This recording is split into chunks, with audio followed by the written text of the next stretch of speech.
My name is Nathaniel. I'm 27 years old and I'm in a serious relationship with my car.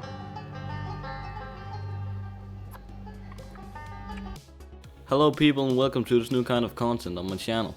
Today we'll be taking a look at 28-year-old Nathaniel, who has a sexual relationship with his father's car. We're also gonna be taking a look at Trina and her lovely family, which is addicted to putting coffee up their assholes every day, 4 times. Yes, I know, it sounds weird, so pick your seat, grab your popcorn, put on your headphones, and let's jump into it.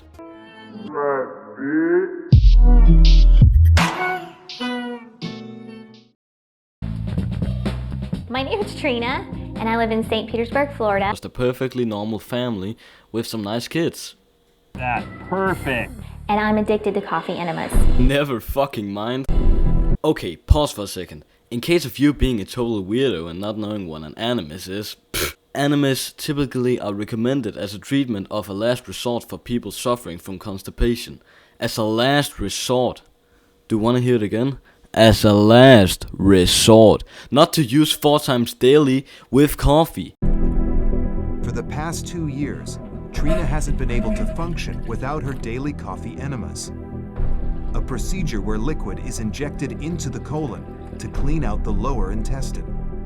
Her addiction is so intense, she does up to 4 every day. Are you trying to fucking tell me that this girl has been giving herself coffee enemas for 2 years, and on top of that, she does it 4 fucking times a day?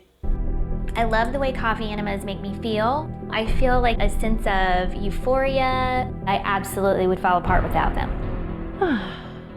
My initial reaction was, my God, that's disgusting. Yes, yes, a round of applause for a guy who's finally thinking logically. But I tried it, and now I'm addicted to coffee enemas.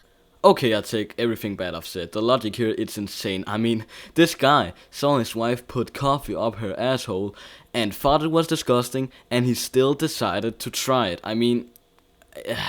From the first day I did them, I've pretty much been like, whatever's going on, I'm doing at least 2 of these a day. I don't care. 4 times a day, Mike and Trina fill a bucket with coffee.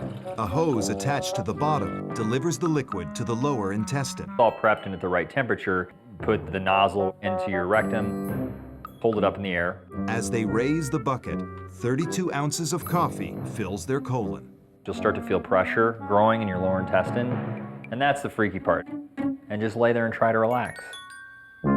I will listen to music, catch up on TV shows, read, check my email, I'll tweet, I even play Sudoku.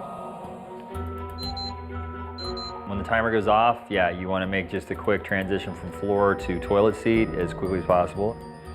It's going to come flying out of there like a torrent. I do think it is just really kind of gross.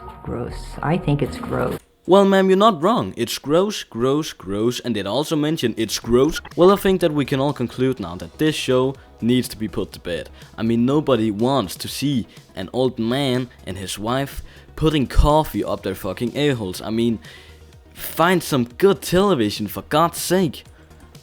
I mean, I would rather ruin my childhood by watching this instead of this.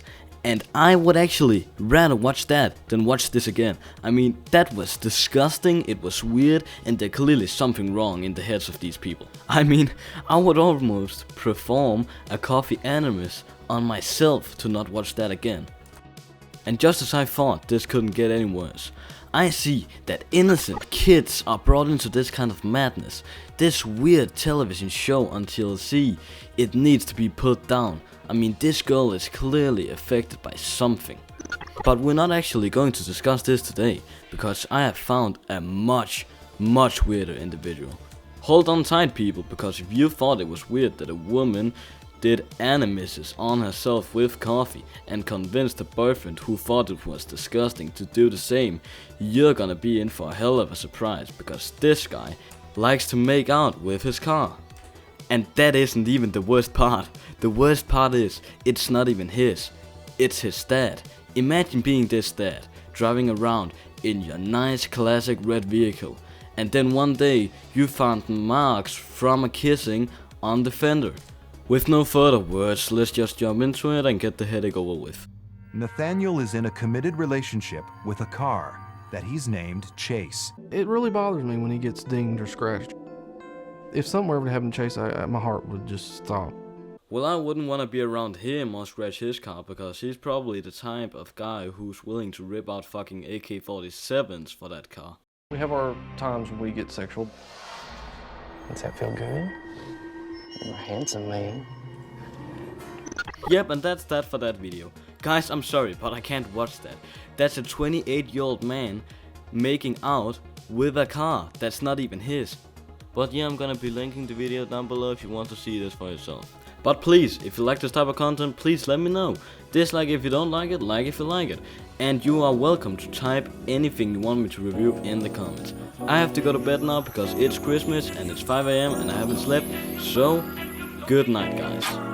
Dolce and Gabbana, Fendi and Adana, Karen, they be sharing all their money, got me wearing fly. Girl, but I ain't asking, they say they love my ass and 7 G's to religion. I say no, but they keep giving so.